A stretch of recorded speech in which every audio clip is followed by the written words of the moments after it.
I think it's starting to hit me. Walking in the opening ceremonies yesterday definitely like brought me to reality. And I just came back from watching a few of my friends race because it was day one of swimming. So that my heart was pounding. I was like, oh my goodness, that's gonna be me in a couple of hours. So yeah, it's definitely starting to sink in. I don't think it'll all like come crashing down until I'm behind the blocks about to race. So I'm excited for that moment. And before we get into swimming and everything, I mean, opening ceremonies, that's the pinnacle of all sports, really, is that moment. What was that like? Um, it was so surreal. So, well, a lot of people don't know is that we have to spend a lot of time walking around the stadium before we actually get to the big entrance. So, after walking about a couple thousand steps, I finally got to like the big entrance and to hear like them say Haiti on the big speaker and to walk out to see the bright lights and be like blinded for a second. It was just all so crazy. Like it blew my expectations out of the water. And even if there were no fans, like all the other athletes just cheering you on was just such a exciting moment. I had tears in my eyes. It was so crazy. Yeah. Amazing moment for sure. Wouldn't trade it for anything. And then obviously you like you just mentioned, you were able to watch your friends and your teammates compete today. So what was that like? What is it? What's the obviously like you said, there's no fans. So it's everyone's gonna be focused, right on the swimming or on the other events. What was it like watching your teammates compete? Yeah, so one of the perks of having no spectators is that athletes get a little bit closer to the swimming pool. So we have really good seats this year. So it was crazy. I was right up close to the pool. Yeah, I have nothing to compare it to, so I don't know how loud or quiet it was, but it was pretty loud. Like these are our teammates. We know how much work they put into it. So there was definitely a lot of cheering going on, lots of fast swimming still happening without spectators. But yeah, um, they've done a great job with COVID measures. We have to wear a mask and every other seat's blocked off. So we're still a little bit spaced out and they have like sections blocked off too. So still a little, you know that it's different, but the swimming's still the same, fast swimming still happening. So I'm excited. And I know you mentioned that your teammates put a lot of hard work, and you yourself definitely did as well. So what was your kind of story, if you don't mind? Just did you happen to swim in a pool one day and you're like, wow, I'm faster than all these other kids? How did you get from a young kid that swam for the first time to now here you are 12 hours or whatever it is away from an Olympic swim meet? Yeah, so swimming is kind of the family sport. So I'm the third of five siblings, and my mom had sadly three of her cousins drown, and she didn't want that worry to be for any of her kids. So she put us all through swim lessons. And the thing about having five siblings is when my oldest sister was done and competent in the water, my youngest brother was just now starting. So instead of just sitting around waiting for him, she like just kept this going in the pipeline and starting competitive swimming. So that's how I got my start back when I was 6 years old. So that's when I started competitive swimming. And yeah, I didn't realize that like I was fast and that this could take me places until I was 12 years old when I won state championships in Georgia in the 50 breaststroke. So I think that's when I really started taking swimming seriously and putting in the hours that is famous for swimming and waking up early and doing the morning practices and going to pool smelling of like chlorine with my hair wet. So yeah, so then swimming brought me to Bowdoin College up in Maine, where I swim for the Polar Bears on the women's varsity team. And although COVID kind of cut my freshman season short and took away my sophomore season, it's been a great time there. I love Brad and Morgan, the two coaches there. And yeah, I started swimming for Haiti internationally in 2018. And for that's the biggest honor of my lifetime. Both my parents are immigrants from Haiti. And when I first went, I fell in love with Haiti and the people and the culture. And to be an ambassador of that flag is just the greatest honor of my life. I couldn't ask for more. So yeah, I've been swimming for Haiti for 3 years now, which is crazy. And back in March, when my mom told me that I would probably be the one going to the Olympics for Haiti, I couldn't believe it. And I think I'm still riding the wave of shock that I got that one phone call after swim practice on a Maine day. So yeah, it was crazy. And yeah, I've been training extra hard and I'm just excited to see all my hard work pay off. And just going back to obviously you're representing Haiti, your parents' home country, your home country. So what is it like? You know, obviously you spend a lot of time here in the States. So what is it like, you know, hanging out and meeting more of the athletes that live there, you know, full time and kind of share those experiences of living there? Have you been able to take anything away from that? Yeah, so unfortunately, Haiti doesn't have a 50-meter pool that's full. We Mm. have a pool built, but it's empty because running a pool just costs so much, and not enough people swim to have that operating. So there's swimming is a really new sport in Haiti, so there's a lot of young talent. So I'm excited to go and do some clinics with them and see what swimming can do, because after 1996, there wasn't any representation of Haiti in swimming until 2016. So there was a little bit of a pause there. So Haiti's still in the process of being built. So me and my teammate Vincent, who's here, is going to swim the 100 butterfly. We're hoping to be role models for the next generation of Haiti swimming and see where it can go after, because it's only been 5 years since Haiti's been back on the map for swimming. So I'm excited to see where it can go from here. No, absolutely. And if you don't mind backtracking a little bit, I'd love to hear more about the day that you got that call that you were going to be representing Haiti, because like you said, a March day in Maine, it was probably like what, like 35 degrees, maybe snowing or something like that, something crazy. Yeah, so Bowdoin was pretty strict with COVID. So I got into a little bit of routine of online class and then getting my lunch and going to my room and then going to swim practice. So after swim practice at around 5:36, I got the phone call from my mom, and I thought it was just a daily check-in because I'm pretty bad at calling her. So she usually calls me. And I was just like, hey, what's up? And she was like, hey, so you need to find a way to get off campus because you need to go to 2 international meets because you are the girl who's going to represent Haiti in the Olympics. And that was just a lot to drop on me in a span of 30 seconds, but that's just how my mom works. So Bowdoin had a policy that we weren't allowed to leave um, Brunswick, really. We had like a 10-mile radius of campus that we had to leave. So I'm always the realist. I'm like, oh my goodness, like, will Bowdoin allow me to leave and all this stuff? And my mom's like, it's the Olympics. Like, of course Bowdoin's gonna allow you to leave.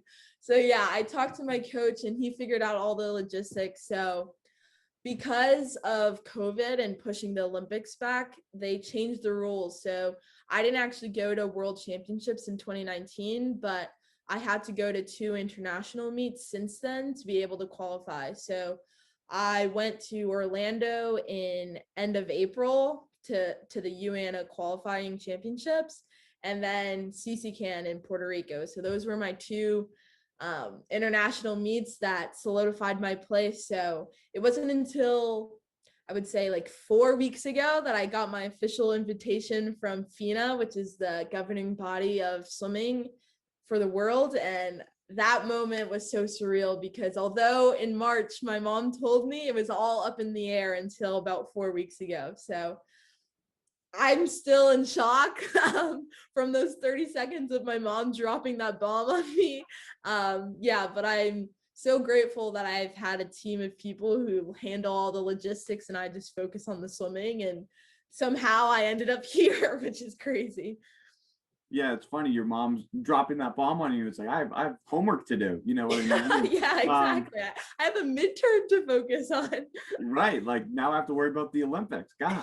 And Emily, obviously, you know, you're a competitive swimmer at the highest level. What is it like? Because I think a lot of, you know, folks, you know, here in the States can kind of relate to, you know, a baseball player going from when he's a kid up to the professional leagues.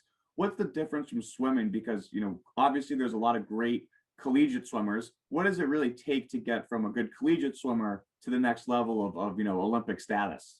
Yeah, so swimming is really interesting because, like you said, professional swimming, although it exists, it's fairly new. So, the International Swimming League, I think, just had its first official season in 2020 or 2019. So, it's fairly new. So, swimming is a great pipeline because you can be fast, and there's so many people who are willing to put in the work to get you to that place. But the thing about swimming is it's a lot of work and it's a lot of mental and physical discipline. So, yeah, like you said, a lot of people start really young through swim lessons, and it's whittling down ever since through high school swimming and collegiate swimming. So, I would say to get to the Olympic level, it's really having a goal and fulfilling all the little steps you need to get there. So, like I said, you need to compete in international meets and all this stuff. So, competing in the States was really a blessing for me because the USA has one of the strongest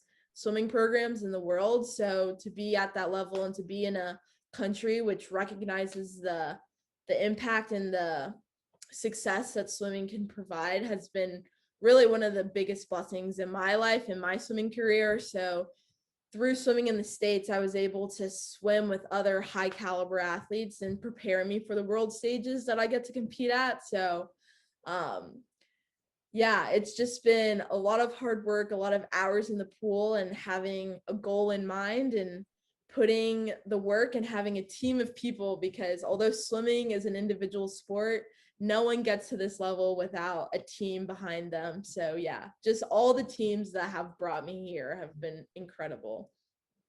And so just because of the time difference, we, back home, we can watch the live events like early on in the morning and then the rewatch in prime time. So we get kind of the double action. But what are some things that, we won't see, on TV?